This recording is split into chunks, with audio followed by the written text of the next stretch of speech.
এক্সামে ভালো করার একটা খুবই ইউনিক হ্যাক, আগের বছরে ভাই আপুদেরকে জিজ্ঞাসা করো যে কোয়েশ্চেন কি আসছিল, পারলে তাদের কাছ থেকে তাদের কোয়েশ্চেনটা নিয়ে নাও। কেন জানো? একটু টিচারদের পার্সপেক্টিভ চিন্তা করো, তারা তো একই ক্লাসে অনেক দিন ধরে পড়াচ্ছে, তাদের প্রতি ক্লাসে আলাদা আলাদা কোয়েশ্চেন পেপার বানানোর দরকার নেই, অনেকে বানায়ও না, একই কোয়েশ্চেন পেপার দিয়ে বারবার টেস্ট নেয়।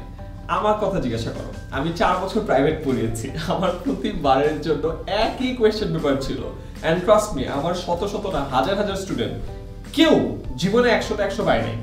তার মানে কেউ এই কাজটা করে না যে আগের বছর আয়মান ভাই যাদের পরীক্ষা নিয়েছে তাদের একটু কোয়েশ্চেন পেপারটা দেখি, কেউ করে নাই, যে কারণে কেউ জীবনে 100% পায় নাই। সো এই হ্যাকটা একটু ইউজ করো, সিনিয়র যে ভাইয়ারা আছে বা আপুরা আছে তাদের কাছে একটু জিজ্ঞাসা করো যে গতবারের কোয়েশ্চেন কেমন ছিল, কতটা ডিফিকাল্ট ছিল, স্যার বা ম্যাডাম কি টাইপের কোয়েশ্চেন দিতে পছন্দ করে, আর যদি থাকে যে ভাইয়া বা আপু কোয়েশ্চেন পেপারটা আপনার কাছে আছে কিনা একটু আমাকে দিয়ে দেন।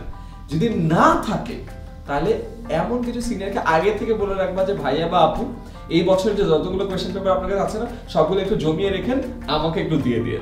তাহলে যেটা হবে তুমি খুব ভালো একটা আইডিয়া পাবা যে কোয়েশ্চেন পেপার কত সহজ বা কঠিন হয়।